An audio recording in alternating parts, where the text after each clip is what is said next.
Gonna give Glen Drover a call. Pure craziness.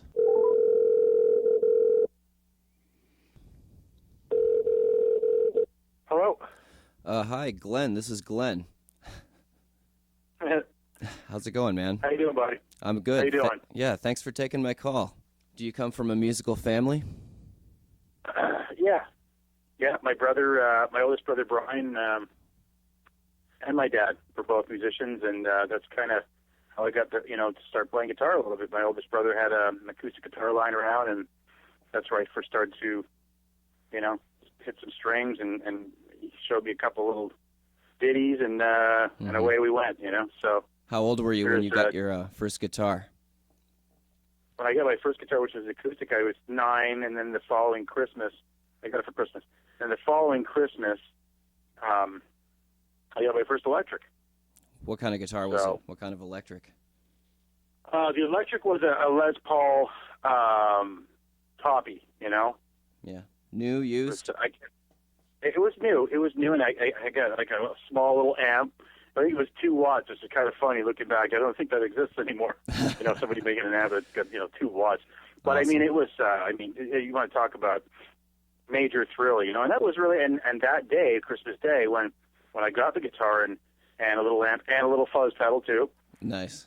That was the first day me and Sean played together, playing drums and me playing electric guitar. The first day we you went got right the guitar downstairs. was the first day you jammed with Sean? Yeah, because that's what happened. I ran downstairs where his drums. He just picked up some drums, some used drums, and he was just putting stuff together. We're kids, Is he older And, or younger than you? He's older than I am. How And older? we just spent. I'm sorry, man. How many years older is he than you? Yeah, he's 3 years older than I am. Okay, yeah. Go on, please. And we just set up and just started playing. It was great. Awesome. You ever, what kind of music was your dad into? Steely Dan like mine? No, more like more country stuff, and Kenny Rogers, Perry Como, kind of stuff as well, and Mm-hmm. That kind of thing. Yeah. Yeah. Do you ever take guitar lessons, or are you completely self-taught? I took a little bit, but nothing really to mention. So mostly a street player, yes. Mm-hmm. Gotcha. Yeah. And I've been listening to some of your interviews. I know you talked a lot about Black Sabbath being one of your earliest influences, and I wanted to ask, what's the first metal album you ever had that made you kind of think, this is cool, man, and this is what I want to do? What was it that kind of turned you towards metal? Yeah, just that. Starting with Kiss, I was just, coming from, listening to my older brother and sister's albums, which was, primarily ELO, Eagles, that kind of thing. Mm-hmm. And then discovering Kiss when I was about 7 or 8, and just hearing more harder edge rock, and that was my introduction to that, which was Kiss. Awesome. Because like I said, the stuff that I had heard, it was I didn't even think I even heard Led Zeppelin at that point, And then got into Black Sabbath a little later on, and just really got inspired by guitar itself, and Mm-hmm. and wanted to play. So That's beautiful. just naturally gravitated towards it. Well, I think you got a really cool style. You kind of remind me of a faster David Gilmour. You're really soulful, and I'm looking at your fingers when you're playing on the fretboard, and I can hardly tell that you're moving them at all. And I'm like, how is he getting that many notes out of that hand? It looks like it's hardly moving. So it looks like you got a really good style down. You're only kind of pressing down on the fretboard as much as you absolutely need to. Did you have to work really hard to learn how to do that?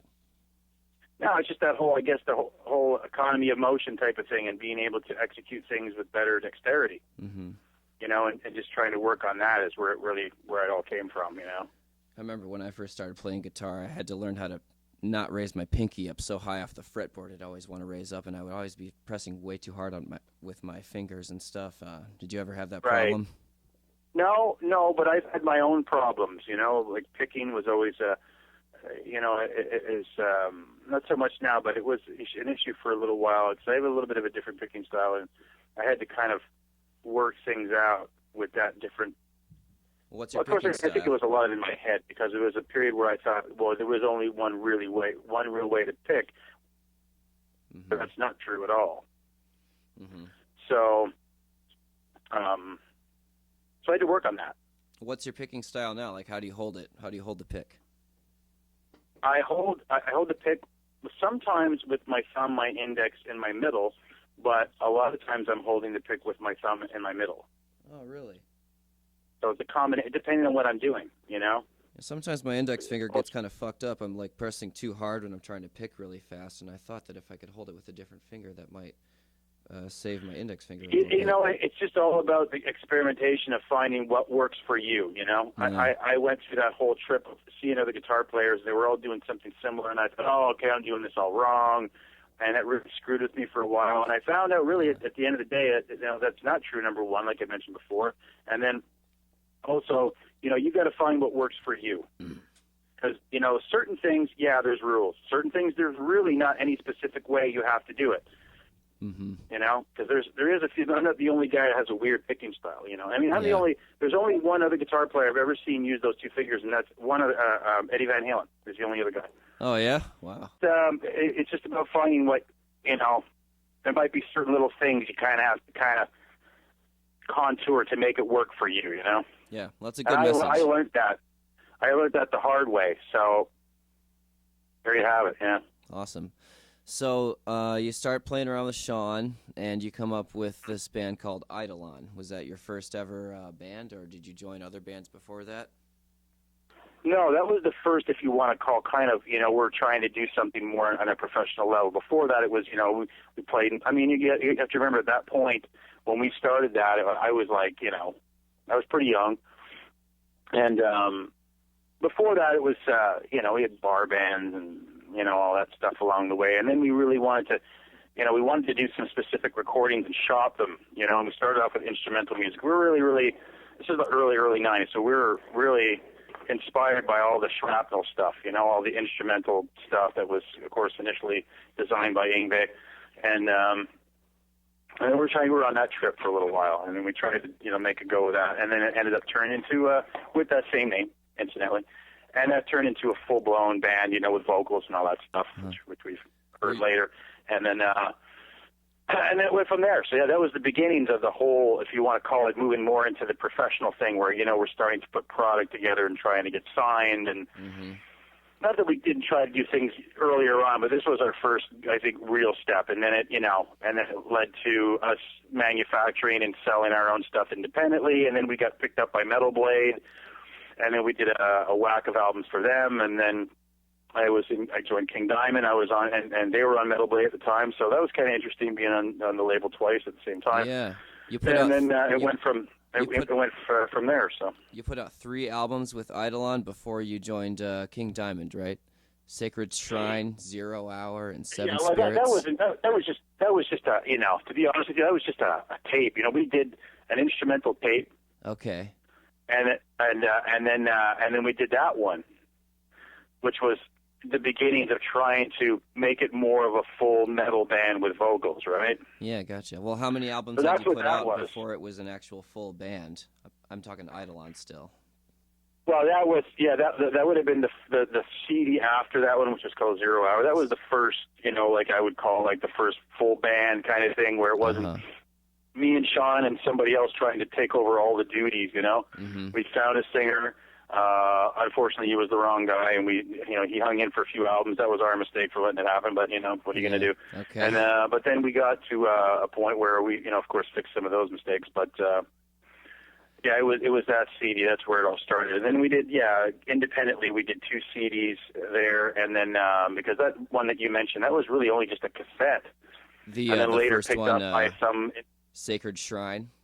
Right, yeah. It was just we just put it together and we pressed 50 cassettes and, we could put it in, some of the stores and they'll be sitting right beside this band or, that kind of, we were still really excited about just, hey, what if somebody, buys our tape at the store, That's awesome. So there are 3 years between Sacred Shrine and then 0 Hour is 96 and Seven Spirits is 97. So were you just writing somewhere around there, yeah. Were you writing a whole bunch of songs at that time and being really prolific? How'd those 2 albums come out, 1 year after the other? Well, we were doing one once a year. I mean, we weren't even touring, so what else were we going to do? We weren't a touring band. We weren't.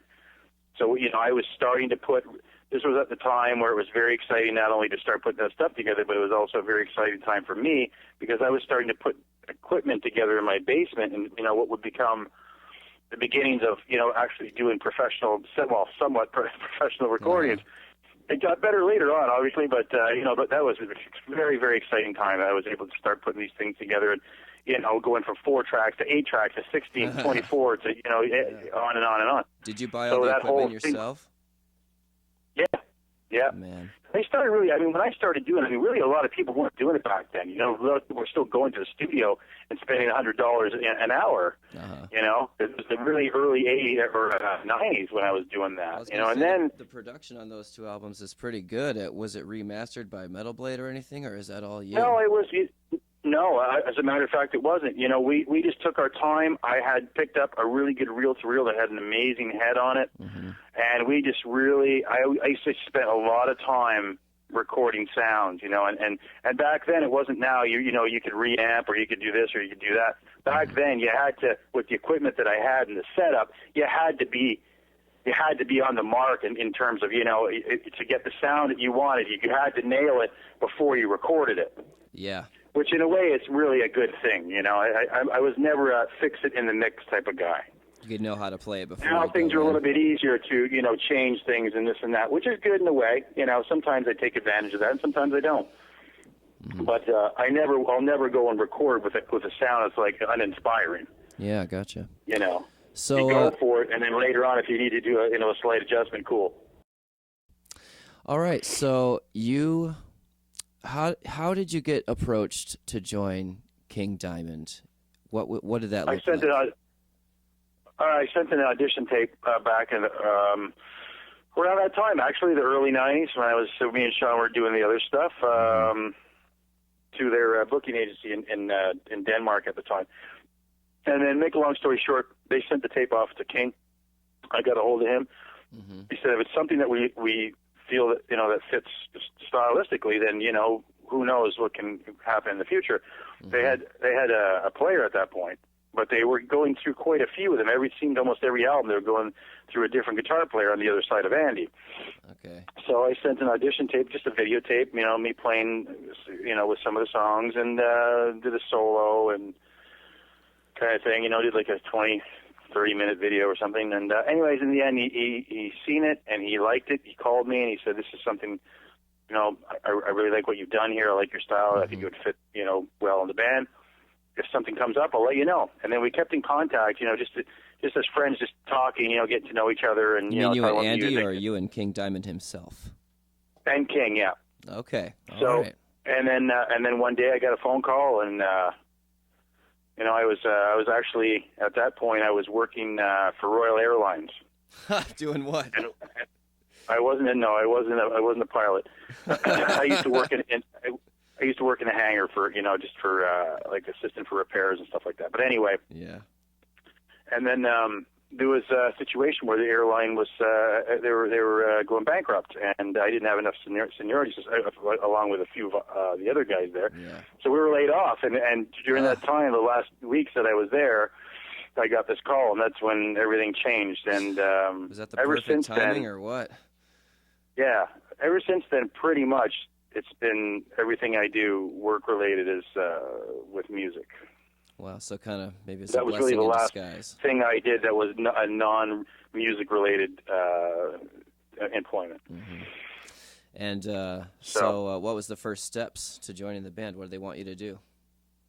Well, I didn't need to audition because I'd already been, I did the audition initial videotape I sent way back because it was in '97 I joined. Mm-hmm. And he just sent me the set list, and I just learned as much as I could, got my homework, did my homework as much as I could, and went into rehearsals, and we just hit it off really, really well personally and musically, and it was a lot of fun. We had a lot of fun, and it was a great time. It was a really exciting time in my life because I just, it was the first pro band, and it was a band that I idolized and was a huge fan of, so it was a very exciting time. That's totally cool. Did you ever think to yourself, like, I made it, I finally made it? No, I don't really think along those like that, to be honest with you. We would never. See, that's the thing with me and Sean. We never. Oh, we're going to do this, and we just did. You know, it's for the love of music. You know, I've never been about the materialistic crap side of it. Yeah. So it was. I just was really happy about it. Obviously, I was really excited and felt very fortunate that I got the gig. And you know, of course, I went after it and I worked for it. But you know, it could have been anybody really. Well, that's totally awesome. But it was. I think you know, it was one of those things that was kind of meant to be because of the situation leading up to it. Mm-hmm. So, but had it not happened, I'd still be doing what I do. You know, it's always going to be that way. Yeah. That's why I still record, even with the industry being upside down. It's like I'm still doing what I do because I love the music. It's not about any of the wrong reasons. So yeah, that's awesome. So did you guys make the album first, or did you go on a tour with them? No, we did a U.S. tour before we went to the studio to record the album. And so with King Diamond, there's this. There's Andy's the main guitar player, right? It's been with them for a long time and writes all the stuff. Is that right? Well, he's the original guitar player. Yeah, I mean, you know, it's. I don't know if you call him the main guitar player because both guitar players in the band have equal duties. They both play leads. They both play acoustic. They both, you know, they both do the same kind of thing, and it's equal trade-offs. And you know, he's just he's more. Yeah, I mean, he's more of a. He's been there since the beginning. So. Gotcha. Yeah. So did you get any writing credits on the album? I didn't write anything on that album. Did you get to do all any the songs solos were or written. anything like that? Yeah, all the solos I constructed myself, and you know, and most of them were we really like that. Or sometimes it's a little weird or this or that, and then I change it, you know, and or whatever. And same thing with Megadeth, the same kind of deal, you know. Yeah. You know, I come up with something that I think fits the bill, and just follow the procedure that I always follow, and then we'd see what they'd say, you know. Yeah, totally.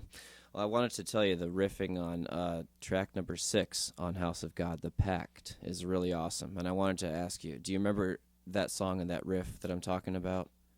No, I don't remember the song. I wanted to ask if I it was all... by the name. I remember the name, but I don't remember the song. I wanted to ask if it was all downstroke picking or with the right hand, or if you were doing like the up-down thing. I'd have to hear it. Yeah, that's okay, man. It's been a little while since I heard that album. I thought that track was pretty badass. It was pretty cool.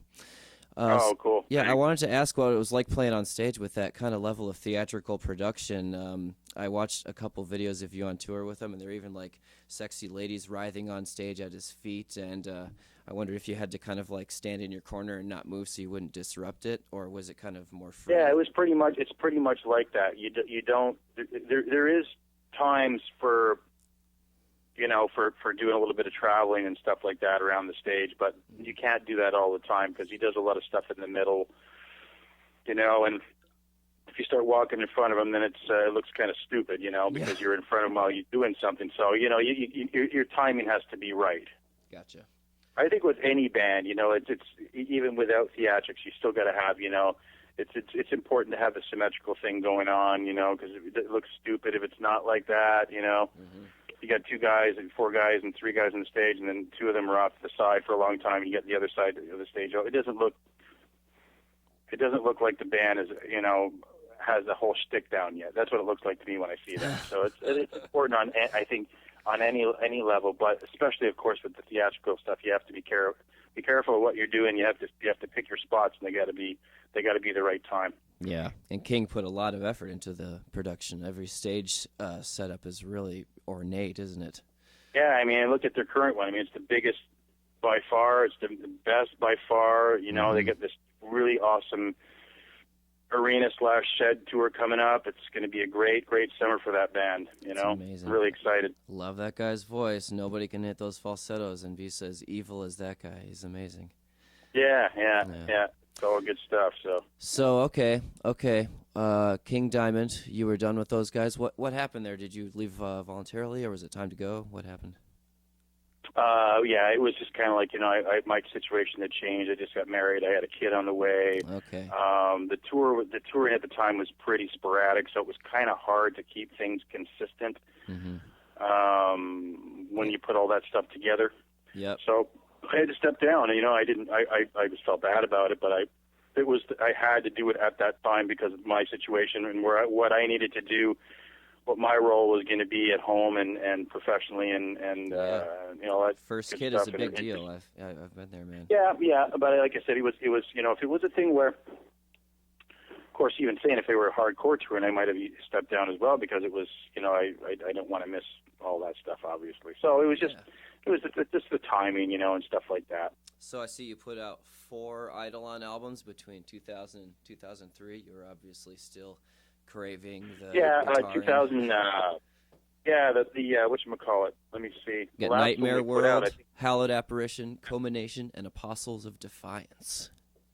And the last one, which was Parallel Otherworld, that came out in 2005 or something. But that 2006.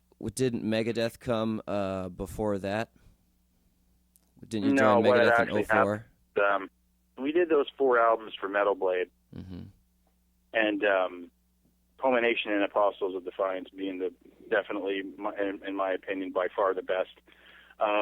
Okay. And then the last one, which is one of my favorites too, what happened was Sean went to Andy's studio in Gothenburg to start record. We just demoed the whole album, which is something we never really did before on any of the albums. When we would put an album together, we would record. You know, we'd write the songs, get them down, and then record. This time we actually demoed them. So I actually have a demo version of most of that album anyway. And then the record company, which was in Sweden at the time, this is the Scapi, which is the label we signed with for the one album. And then Sean went to Gothenburg to start the drum tracks. While he was in Gothenburg doing the drum tracks is when I got the gig. So he was there, all freaking out and everything, you know, and I just got this gig, and he's freaking out, and he's doing the drum tracks there. So it was a really exciting and strange time. And then he got home, because he was only there for 2 weeks to do the album. He came home.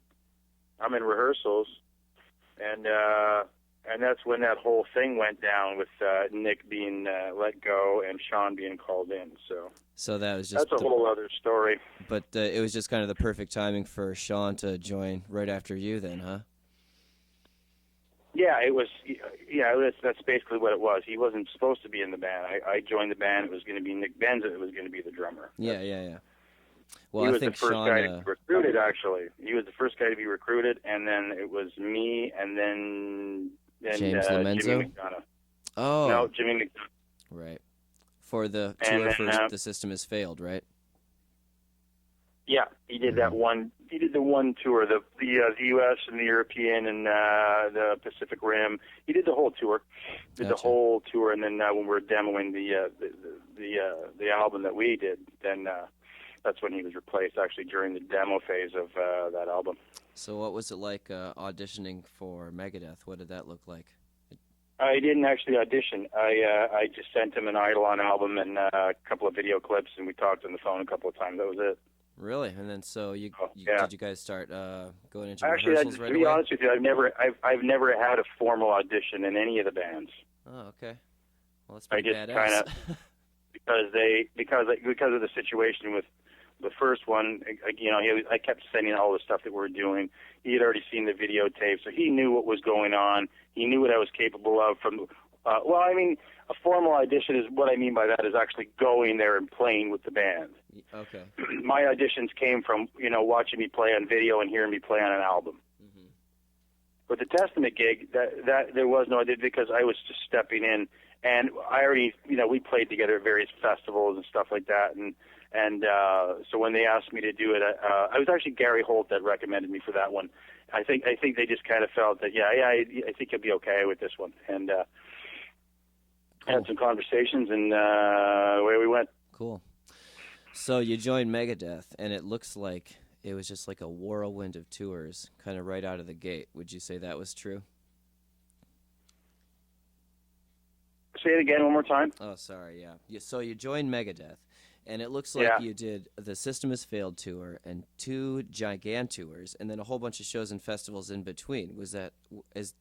That sounds like it was a whole whirlwind of tours to start you off with. Yeah, there was a lot of work that we did in that time, you know. Mm-hmm. And but I'm really happy to have done that for various reasons. One being that it was just supposed to be a farewell tour, and then he was going to change the name to Dave Mustaine, which none of us really were interested. If he was going to change it to Dave Mustaine, probably best he gets a different band together, because it would have looked stupid, number one. And number two, I think anyways, I don't think it would have looked good. And then number two, we just wanted to be a part of the whole Megadeth, have it under that moniker. Yeah. So we just didn't feel it made sense. Did you guys have to And convince we him worked really to hard, cover and I think Megadeth? we worked really hard, and everything was going great. The crowds were great. We were getting great reviews. We were busting our asses. We were just, and he's seen that, and I think decided, okay, I think we better. I'm not going to mess with this. Let's keep the ball rolling.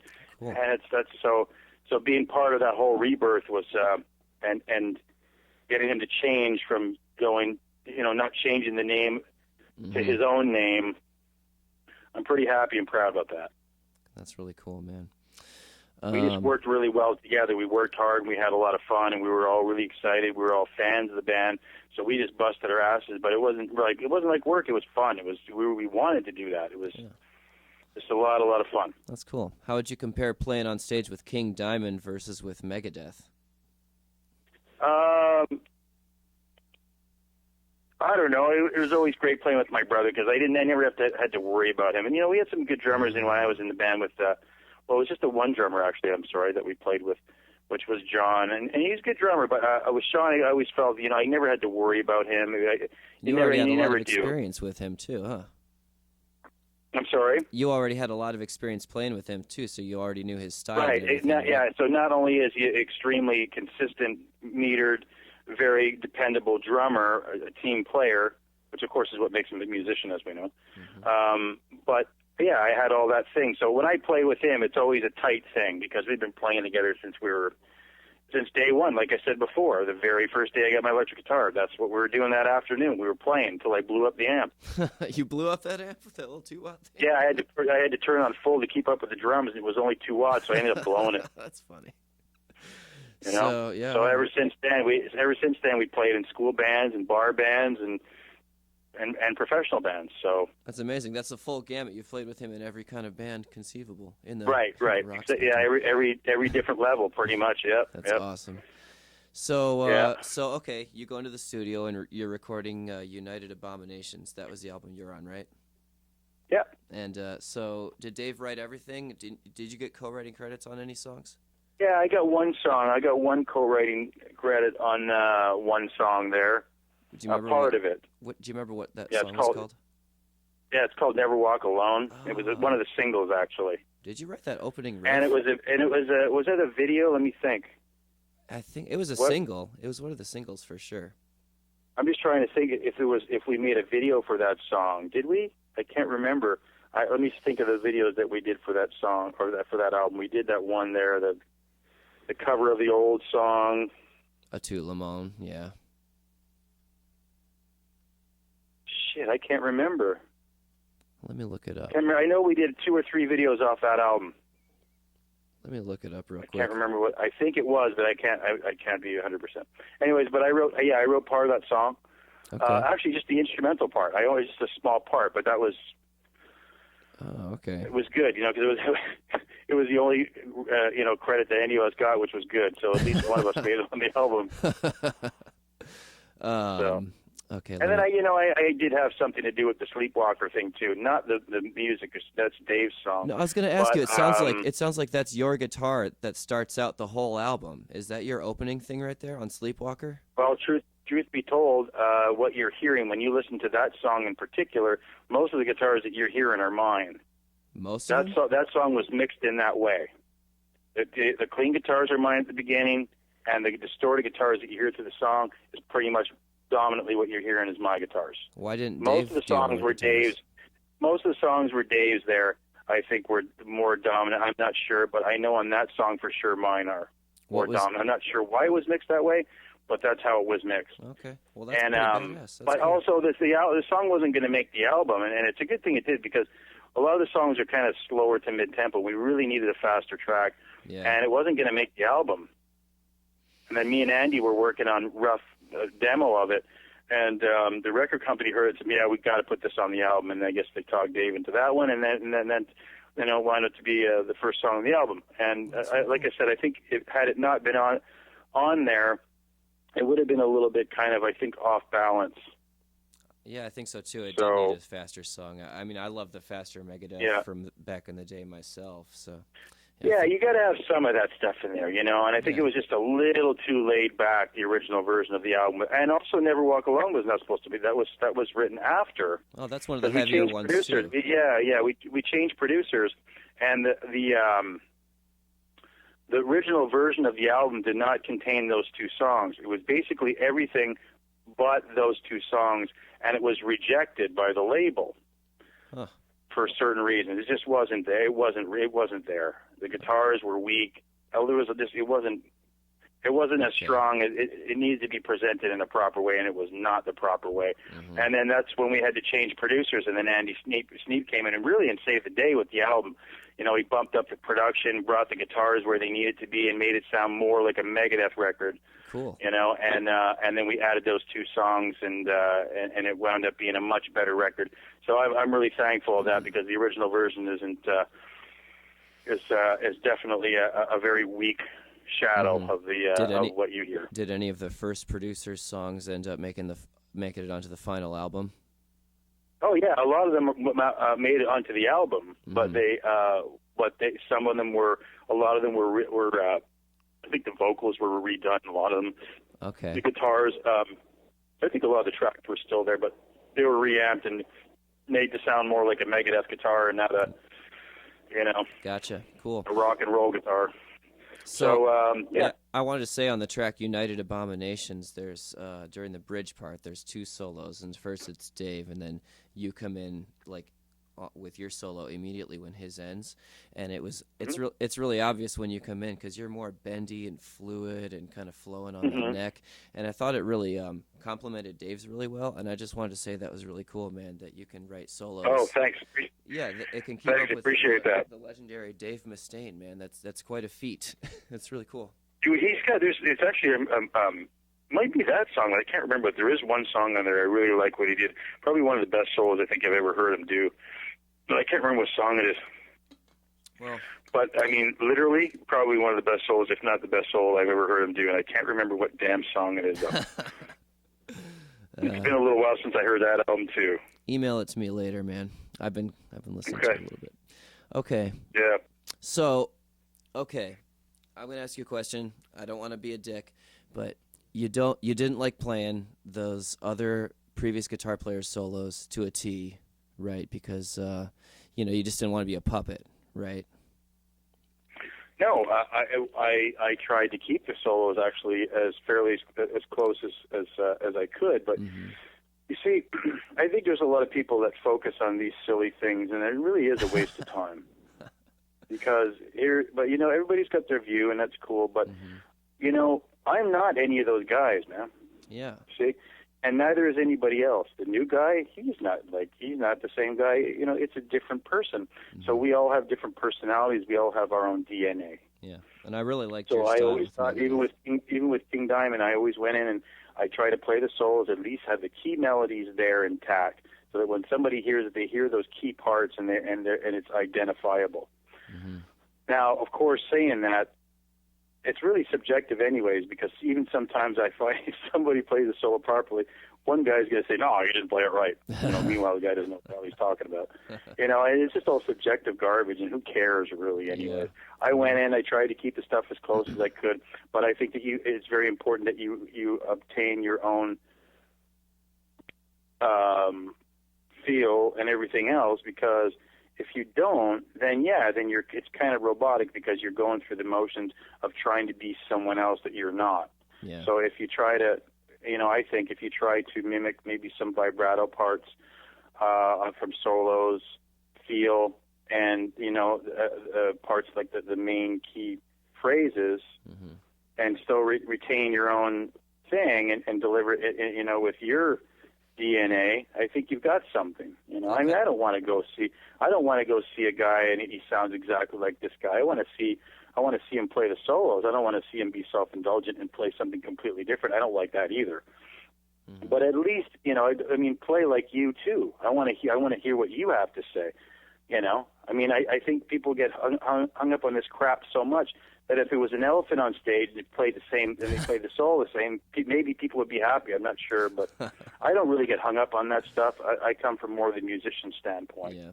Well, you're on that DVD called That One Night Live in Argentina, and I was watching you play solos like on Tornado of Souls, and it kind of what you're describing there kind of sounds like what you were doing. You played like, for the most part, the solo like Marty Friedman did, or like one of Chris Poland's solos, but it wasn't exactly the same. It sounded kind of like, you know, like a Glen Drover solo, kind of mixed in there. All you could do is try to be yourself, and again, just try to play the solos or whatever you do, and try to keep it close so people can identify with it. Yeah, I think you did a really good job, man. I think it was all sounding really awesome. Thanks. Yeah. So that's it. Yeah. Yeah. So you left Megadeth, and I wanted to ask you about Northern Light Orchestra. Did you play with these guys for an album or something? No, it was just, I think, one solo on a track or something. Oh, that was it? Yeah. Okay. Yeah. How did that come about? Just contacted by the guys over there, and they asked me to do if I could be interested in doing a solo spot for the upcoming that Christmas album that they did, and I just did a solo on one of the songs. You know. That's cool. Who's the main creative force behind that project? Yeah. You know what? I can't remember. That's okay. I cannot remember. That's okay. I didn't realize your contribution was so minimal. I thought you were on like a whole album or something like that. That's well, cool. that's maybe because you're looking at Wikipedia. Well, I tried to look. I tried to Google it and Google your name with the band name. I couldn't find much. Oh, okay. Because I know it's probably mentioned there, but no, I didn't. That was it. Just a solo. Yeah. All right. Well, so okay. Let's come to the present day. You're in. Is it Glen Drover Band or is it just Glen Drover? Well, it was called that for that one album. I wanted to call it Metallusion, but the record company wanted to use my name because they wanted to exploit, obviously, for, off the Megadeth crap and all that stuff. So, but now it's changed to the proper name. But that's it's on that particular album. Yes, it's under my name, and the band name, which is now the band name, is the title of that album. Okay. So, okay. Gotcha. Yeah, it's just purely just a project that was an instrumental project that got together with some musicians that are really good. Yeah, like Chris Poland and is I on wanted the first track. Yeah, there's a bunch of different players on there, and just wanted to do something where people, or just hear something different, than I've normally done. Also, it was something I was doing other kinds of music, other stuff that I grew up with that I'd never really played or recorded properly, anyways. And that's what that album really is all about, just putting together rock and metal and prog and jazz fusion and playing with different musicians and doing an instrumental album. So you got to kind of revive some old songs too in the process? Yeah, we did that for fun. Yeah, we just actually, as we were checking each other out for quality of musicianship, I used a couple of instrumental songs to do that, or covers, and they wound up turning out really well. And I decided I wanted to keep them on or put them on the album. Mm-hmm. So it wasn't a conscious effort to make sure that half the album was covers and the other half wasn't. Gotcha. Who is? So that's pretty much what it is. Who's Vinnie Moore? So Vinnie Moore's guitar player has been around for a long time. He started off, with the whole shrapnel movement, with all those players, Tony McAlpine and Joey DeFola and all those guys. Gotcha. He now plays in UFO. And Steve Smythe, what's his history? Steve Smythe, he's played in a few bands. He was in Testament. He's now in Forbidden. Cool. Some other bands would slip my mind right now. That's okay. But, Testament for sure. He was in that band and might even have done one or two albums. Yeah, I'm looking on Spotify. You've got some cool stuff on here. You got a song from 2015 called Mystic Ocean and another one, Seven Spirits. Yeah, it's a small instrumental that I put together and threw out there a few months back, for fun. Cool. So you got plans to keep making music? Yeah, of course. I'm actually slowly working on a thing now where I'm doing an album that's going to feature every song is going to have a different guest vocal on it. I read about this a little bit. Yeah, it looks like you got some pretty big names coming in on that one. Yeah, it's people that I like. You know, it's singers who I feel makes sense to work with and want to work with, and I'm still in the process of contacting some guys, and it looks like I pretty much have the whole roster set up right now. Between 8 to 10 singers right now I have. Nice. And I'll be just putting them out initially as singles, do one song at a time, finish it, move on to the next one. Put it out as a digital download for fun, and then at the end of the day, I'll compile them and put them together as a full album where it'll be on hard copy for vinyl and CD. Beautiful. All right. Or whatever format might be the next big thing at the time. I don't know. I have no idea what's happening in the world of music as far as that goes. So. You're going to release it under the name of... That's up. Nobody really knows. That's up for debate. Are you going to release it under the name Metallusion? No, that will be under mine because that's not the Metallusion project. Is the one that's the one that you'd mentioned before. Gotcha. That it's all instrumental. So that's a different thing. This is just like this is kind of like Glen Drover and Friends, you know. Okay, cool. You going to call it that? So it's different now. It's not. Every song will have vocals on it, and it's just about doing an album with again just a bunch of. It's been done before, you know. But yeah, well, I'm reminded of like what Dave Grohl did with his album Probot, and also what he did with the Foo Fighters and the Sonic Highways thing. Did any of those inspire you at all? No, I mean as far as doing that. Yeah, I mean, well, with Probot, he got like a different singer for every song. He wrote all the songs on the album. Yeah. Right. Well, I don't know if it came from. It might have. I don't know. I mean, I know it's been done a few times, but I just had the idea. I'd like to do an album. You know, I thought, I'd like to work with this guy and this guy too. And I thought, wait a minute, why don't I just work with a bunch of guys and we'll do like all do different songs. That'll lend a really varied feel just have to a big party, music. You know. Yeah. It's got a good community feel to it. It's beautiful. Right. Yeah. Exactly. So you're teaching guitar lessons too these days? Yeah, but mostly it's really a lot of session work that I do, which of course brings us to the Metal for Hire thing, right? Yeah. So I'll tell you a little bit about that. Please do. The Metal for Hire thing. Sorry? Please do. Yeah. So this is a thing where it's really just kind of an extension of what I already do, which is helping artists or bands out with solo spots, production, mixing, mastering, and tracks in general too. Could be anything, really. Anything just related to recording and song structure, song structure. The whole preparation and doing the whole recording, from beginning to end, basically. And that's what these guys do, basically. They have all these different guys in the industry. So who do you work with, like young artists From who are just trying to bands. put together songs, or like are you working with whole bands that are... That's what I'm getting at. Yeah, that's what I'm getting at. So basically, it's a community of different musicians that are from known bands and so forth, and anybody can go in and hire. I mean, obviously, we decide if it's something we'd be interested in doing, but that's what it's about. You can go on there and contact a musician and an artist and ask them if they would be interested in doing a specific thing for them. And everything is worked out on the website financially and material wise and all that kind of stuff. And away you go. Nice. It's that simple. So who do you work with? Who are the people that this community serves? Like young artists, right? Emerging artists. Right. Yeah. Yeah. Like people that want to put That's exactly what it is. So yeah. That's really cool. Okay. Yeah. Yeah. I think that brings us to the end of the interview. I don't have anything else for you. Thanks, man. Okay. We definitely covered a lot of ground, which is great. So yeah.